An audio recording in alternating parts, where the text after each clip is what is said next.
ഒരു പരാതി കൊടുത്തു കഴിഞ്ഞാൽ അപ്പം അതിജീവിതയായി. ആ അതിജീവിത പറയുന്നത് അതേപോലെ കേൾക്കണം. ഈ വ്യാജ പരാതി കൊടുക്കുന്നവരെ അതിജീവിതയാക്കുന്നത് അതിജീവിതയോടുള്ള അപമാനമല്ലേ, അല്ലെങ്കിൽ അതിജീവിതമാരെ അപമാനിക്കുന്നത് പോലെയല്ലേ? ഇതിലെ പ്രശ്നം, ഇതിൽ ആർക്കെങ്കിലും ഫലപ്രദമായി ഇന്റർവ്യൂ ചെയ്യാൻ കഴിയുമെങ്കിൽ നിങ്ങൾ മീഡിയക്കാർക്കാണ്.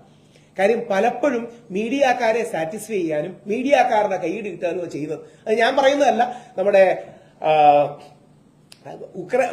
ജോർജിയയിൽ നിന്ന് തിരിച്ചു വന്നപ്പോൾ വിജയബാബുവിനെ അറസ്റ്റ് ചെയ്യണമെന്ന് പറഞ്ഞ് കേരള പോലീസ് ഹൈക്കോടതിയെ സബ്മിറ്റ് ചെയ്തു. അതായത് ജാമ്യമെടുക്കാൻ കോടതിയുടെ അനുമതിയോടുകൂടി മറ്റൊരു രാജ്യത്ത് നിന്ന് ഇവിടെ വരുന്ന വ്യക്തിയെ, കോടതിയിലേക്ക് പോകുന്ന വ്യക്തിയെ അറസ്റ്റ് ചെയ്യണമെന്ന് പറഞ്ഞ് കേരള പോലീസുകാർ ഹൈക്കോടതിയിൽ കൊണ്ട് പെറ്റീഷൻ കൊടുത്തു. അപ്പൊ ഹൈക്കോടതി പോലീസുകാരോട് പറഞ്ഞു, മീഡിയക്കാരെ കാണിക്കാനല്ലേ ഇത് ചെയ്യുന്നത്, അത് വേണ്ട.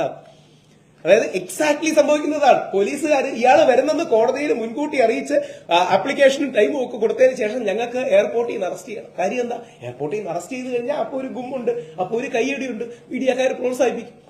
യഥാർത്ഥത്തിൽ എന്തെങ്കിലും എഫക്റ്റീവ്ലി ഇന്റർവ്യൂ ചെയ്യാൻ കഴിയുന്നത് മീഡിയയ്ക്കും നിയമസഭയ്ക്കും ഒക്കെയാണ്. അതുകൊണ്ട് മാധ്യമങ്ങൾ ഒരു ബാലൻസിങ് സ്പേസ് കൂടി തരണം.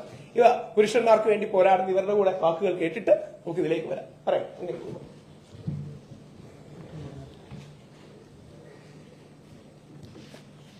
കേരളത്തിൽ ഇപ്പം നമുക്ക് ഏറ്റവും വളരെ അത്യന്താപേക്ഷിതമായ ഒരു ഘടകമാണ് നിയമത്തിന്റെ തുല്യത പുരുഷന്മാർക്കും അവകാശപ്പെട്ടതാണ്. ഞങ്ങൾ കഴിഞ്ഞ കുറേ കാലങ്ങളായി ഉന്നയിക്കുന്ന ആവശ്യം കേരള നിയമസഭയുടെ മേശപ്പുറത്തേക്ക് വരികയാണ്. അതിനുവേണ്ടി മുൻകൈ എടുക്കുന്ന രാഹുൽ ഈശ്വർ സാറിന് ഞങ്ങളുടെ എല്ലാവിധമായ പിന്തുണയും ഉണ്ടാവും. അതുപോലെ തന്നെ ഈ സ്ത്രീപക്ഷ നിയമങ്ങൾ ഇത് ഈ രാജ്യമൊട്ടാകെ വ്യാപകമായി ദുരുപയോഗം ചെയ്യുന്നുണ്ട്.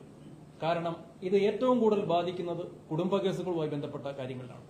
ഇതിൽ വരുന്ന മഹാഭൂരിപക്ഷം പേരും യാതൊരു ക്രിമിനൽ പശ്ചാത്തലവും ഉള്ള വ്യക്തികളായിരിക്കില്ല. സാധാരണക്കാരിൽ സാധാരണക്കാരായ കുടുംബാംഗങ്ങൾ ഈ കുടുംബ കോടതിയിലേക്ക് എത്തിക്കഴിഞ്ഞാൽ ഏറ്റവും ക്രൂരമായ ഒരു കേസായിട്ട് 498 എന്നൊരു കേസ് മാറുന്നുണ്ട്. കാരണം ഈ 498 സ്ത്രീകൾക്ക് സംരക്ഷണാർത്ഥമുള്ള നിലപാടുകൾ സ്വീകരിക്കുന്നതിൽ ഞങ്ങൾക്ക് യാതൊരു തെറ്റുമില്ല. പക്ഷെ ഈ പരാതി കൊടുക്കുമ്പോൾ ഈ പുരുഷന്റെ വീട്ടിലെ അച്ഛന്റെയും അമ്മയുടെയും സഹോദരിമാരുടെയും എല്ലാം പേരിൽ കൊടുത്തുകൊണ്ട് ആ സ്ത്രീകളെ, എന്നോടൊരു അമ്മ പറഞ്ഞതാണ്, അവരെ പോലീസ് സ്റ്റേഷനിൽ ജീവിതത്തിൽ ആദ്യമായിട്ട് പോലീസ് സ്റ്റേഷനിൽ കയറുന്ന എന്നെ പോലീസ് ഭിത്തിയെ ചാരി നിർത്തി ഫോട്ടോ എടുക്കുന്നു. അതൊക്കെ അവർക്ക് വലിയ ഫീലിംഗ് ആണ്. കാരണം ഇവരാദ്യമായിട്ട് ഒരു ക്രിമിനൽ പശ്ചാത്തലം ഇല്ലാത്തവർക്ക് ഈ നിയമം വ്യാപകമായി ദുരുപയോഗം ചെയ്യുന്നുണ്ട്.